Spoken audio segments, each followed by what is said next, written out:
नमस्कार, बहुत स्वागत है आपका। आप देख रहे हैं ग्रैंड धर्मा सन्मार्ग। सावन के महीने की शुरुआत बस हो ही रही है, अब हो चुकी है। और सावन के महीने में भगवान शिव के साथ माँ पार्वती की पूजा अगर आप करें तो पूरे जीवन की खुशियाँ आपको मिलती है। क्योंकि इन 4 महीनों में जब श्री हरि योग निद्रा में है तो भगवान शिव ही सृष्टि का संपूर्ण भार उठाते हैं। और श्रावण के महीने में भगवान शिव को प्रसन्न करना आसान है, क्योंकि वह पृथ्वी लोक पर शिवालय में रहते हैं।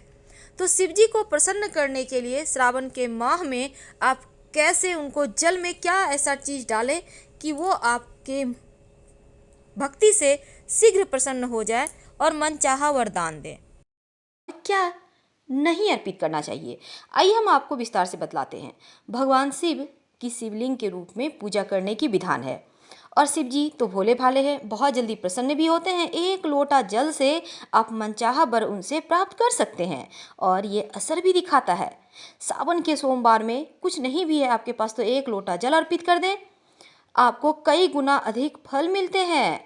और शिव जी को जब भी जल चढ़ाइए, दोनों हथेलियों से रगड़िए शिवलिंग को और फिर देखिए कैसे आपकी किस्मत बदलती है। दोस्तों, हल्दी हल्दी स्त्री कारक है, इसलिए शिवलिंग पर नहीं अर्पित करना चाहिए। साइड में बेदी होता है ना, वहाँ पर अर्पित कर सकते हैं। तेल तेल शिवलिंग पर तांत्रिक क्रिया में अर्पित किया जाता है, इसलिए हम सलाह नहीं देंगे। हाँ, आप दिया जरूर जलाइए। चावल अक्षत शिवलिंग पे जरूर अर्पित करें और ध्यान रखिएगा टूटा हुआ चावल ना हो। मनोकामनाएं पूर्ण होती है। और चावल पके हुए यानी भात से अभिषेक करने से मांगलिक दोष से मुक्ति मिलती है और ये जीवन में तमाम परेशानियों को अंत करता है। पान पान अर्पित करने का मतलब है आपने सब कुछ अर्पित कर दिया। पान को सबसे अंत में अर्पित करना चाहिए। पान और सिंदूर सिंदूर भी स्त्री कारक है और शिव जी तो ठहरे बैरागी, इसलिए शिवलिंग पर सिंदूर ना लगाएं, बल्कि बेदी जो है माँ पार्वती का स्वरूप है वहाँ पे लगाएं। नारियल नारियल आप अर्पित तो कर सकते हैं, पर नारियल का पानी शिवलिंग पर अर्पित नहीं करना चाहिए। इस बात का हमेशा ध्यान रखिएगा और इस चीज़ से आप बचिएगा, क्योंकि नारियल बीज स्वरूप होता है। गुलाब के पुष्प शिव जी को बहुत प्रिय हैं। दोनों हाथों से प्रेम से गुलाब की पंखुड़ी, गुलाब के पुष्प उन्हें अर्पित करें और मनाएं। कमल का पुष्प एक भी अगर आपको मिल जाता है 108 पंखुड़ी वाला कमल, तो समझिए ये आपकी पूजा सार्थक हो गई। अगर नहीं है आपके पास तब क्या करेंगे? दोनों हाथों को जोड़िए, मन में ध्यान कीजिए कि आपके हाथों में कमल का पुष्प है और शिवलिंग पर अर्पित कर दें। फिर देखिए चमत्कार कैसे होते हैं। बात करते हैं जवा कुसुम, इसे बहुत जगह गुड़हल का पुष्प भी कहते हैं। और इस पुष्प को अर्पित करने से शिवलिंग पर शत्रु बाधा नाश होता है।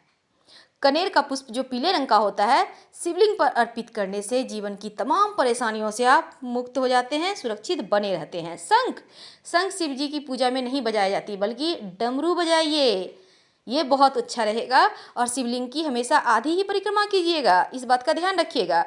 तुलसी तुलसी नहीं अर्पित किए जाते शिव जी की पूजा में। हाँ, आप मंजरी अर्पित कर सकते हैं, पर तुलसी भूल कर भी नहीं।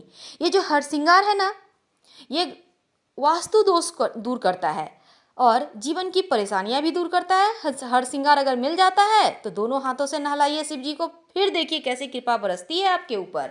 आंवला ये शिव जी को विशेष रूप से प्रिय है, आप आंवले को जरूर अर्पित करें। आपके जीवन में धन की कभी कमी होगी ही नहीं, धन धान्य से आपके घर भरे रहेंगे। शिव जी पर धतूरा अर्पित करने से संतान की समस्याएं दूर होती है। त्रिशूल आप अगर सावन में किसी भी सोमवार के दिन एक त्रिशूल शिवलिंग पे शिव जी के वहाँ पर अर्पित कराते हैं तो जीवन में शत्रु बाधा से मुक्ति मिलती है। मौली धागा आप जरूर अर्पित कीजिए, ये बहुत ज़रूरी है जीवन में खुशियाँ प्राप्त करने के लिए। अब अगर हम बात करें नंदी की, तो भला नंदी के कान में बिना बोले हमारा मंत्र पूरा कैसे होगा? मनोकामना को पूर्ण करने के लिए नंदी के कान में अपनी मनोकामना जरूर कहें और नमः शिवाय का जप करें। नंदी हमेशा ही शिव जी तक आपकी जैसे भी आप मनोकामना उनसे कहें ना, एकदम सेम टू सेम पहुंचाएंगे। पान का पत्ता अर्पित करना है और पान के पत्ता पे रखिएगा क्या? 2 लौंग, 1 इलायची, थोड़ी सी मीठी चीज़ें जैसे बतासा है, मिश्री है, कुछ मिठाइयाँ हैं और फिर थोड़ा सा मौली धागा, साथ ही साथ 1 सिक्का या फिर दक्षिणा रखना मत भूलिएगा, क्योंकि शिव जी की पूजा बिना दक्षिणा की पूरी नहीं होती है। आप अंत में पूजा वूजा करने के बाद दक्षिणा जरूर अर्पित कीजिए। दिया तो आपको जरूर जलाना है, घी का दिया जलाइए, रुई की 2 बातियां डालिए, क्रॉस करती हुई पर जलाइएगा, एक ही सिरा। तुलसी के पत्ते तो बिल्कुल भी नहीं अर्पित करना है, हमने पहले भी बताया। बात करते हैं जनेऊ की। जनेऊ शिव पूजा में अर्पित करना चाहिए। ये भोले भंडारी आपके जीवन में जो आपका सौभाग्य है उसे बढ़ाते हैं। फल के रूप में आप केला अर्पित करें, 2 केला जोड़ा में जब भी अर्पित करें, जोड़ा में 1, 5, 11 बिल्कुल भी नहीं, 2, 4, 6, 8 ऐसे करके अर्पित करें। और सेब में जितने मौसमी फल होते हैं, ऑरेंज है, एप्पल है, तमाम तरह के भी फल हैं बाजार में, सिर्फ नारियल का पानी अर्पित नहीं करना है, बाकी चीज़ें अर्पित कर सकते हैं। और शिवलिंग पर जो चीज़ आपने अर्पित कर दिया उसे प्रसाद के रूप में मत खाइएगा, इस बात का हमेशा ध्यान रखिए।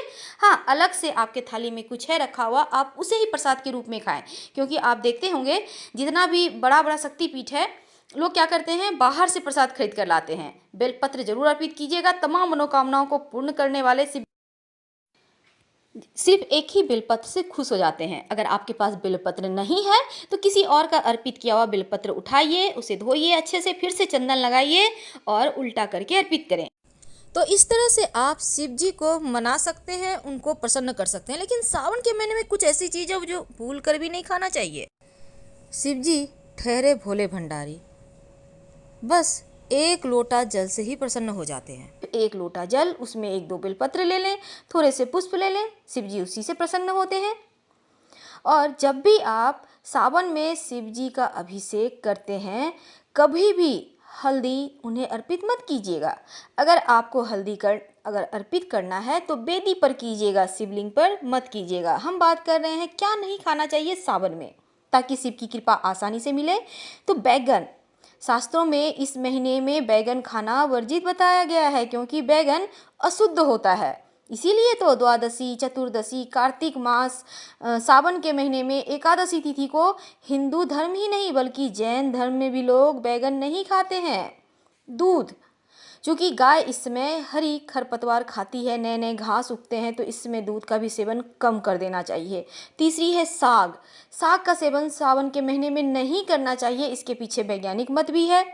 लहसुन प्याज अगर संभव हो तो मत खाइए, नहीं तो खा सकते हैं, आपकी मर्जी है, पर नॉनवेज भूल कर भी मत खाइएगा सावन के महीने में। शिव जी के करीब रहना है तो नॉनवेज 1 मास महीने के लिए छोड़ दें और जीवन का आनंद उठाएं।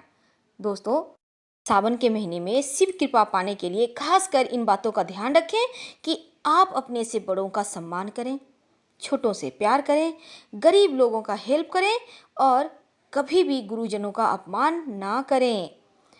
ईश्वर और भक्त के बीच की दूरियां सावन के महीने में कम हो जाती है, इसीलिए तो सुबह उठकर 1 लोटा जल शिव जी पे अर्पित करते हैं, ताकि जल्द से जल्द आपकी जो चाहत है, इच्छाएं हैं, वो पूरी हो सके।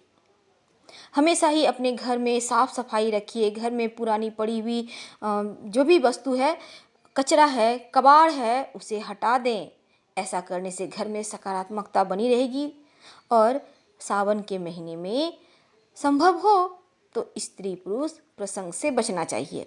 ब्रह्मचर्य का पालन कीजिए। कम से कम जिस दिन आप फास्ट रखते हैं, सोमवार का फास्ट है तो रविवार के दिन लहसुन प्याज मत खाइए और ब्रह्मचर्य का पालन करें, ताकि आपको आके जो आपने तप करने की सोची है उसका पूरा फल आपको मिल सके। दोस्तों, जैसा कि हमने कहा, दूध नहीं खाना चाहिए। सिर्फ दूध ही नहीं बल्कि दही, पनीर, ये सभी चीज़ें नहीं खाना चाहिए। ये चीज़ें वात दोष बढ़ाता है और सेहत से जुड़ी समस्याएं हो सकती है, क्योंकि बारिश का मौसम है और थोड़ी हमारी पाचन तंत्र कमज़ोर हो जाती है, क्योंकि इस समय पानी भी थोड़ा सा जरा हटकर आता है, आपको तो पता ही है। तो इसलिए सावधानी से भोजन कीजिएगा और पूरी तरह से सात्विकता का मन पकड़े रहिएगा। हरी पत्तेदार सब्जियां कभी मत खाइएगा, वात की शिकायत बढ़ेगी। और इस मौसम में सब्जियों में बैक्टीरिया और कीड़े भी पनपते हैं, तो हरी सब्जी खाने से पहले 2 बार जरूर सोचिएगा, वरना कहीं दस्त वगैरह ना हो जाए। और दूध, जैसा हमने बताया, शिव जी को अर्पित करें दूध। ये नहीं कि 1 लीटर अर्पित कर दिए, नहीं, 1 चम्मच प्रतीकात्मक रूप से जल अर्पित कीजिए, वंश वृद्धि होती है। दूध खुशियाँ लाती है। दूध अर्पित करने से जीवन में सुखों को आप भोग पाते हैं। तो शिव जी को प्रतीकात्मक रूप से थोड़ा सा दूध अर्पित कीजिए, बाकी का दूध किसी गरीब व्यक्ति को दान कर दें, ये आपके लिए बहुत शुभ रहेगा। तो सावन में इन उपायों को करके आप जीवन में ढेर सारी खुशियाँ पा सकती है, शिव जी के करीब रह सकते हैं। हम आपसे विदा लेते हैं। वीडियो से लाभ होता है तो लाइक और सब्सक्राइब करना मत भूलिएगा। धन्यवाद। हर हर महादेव।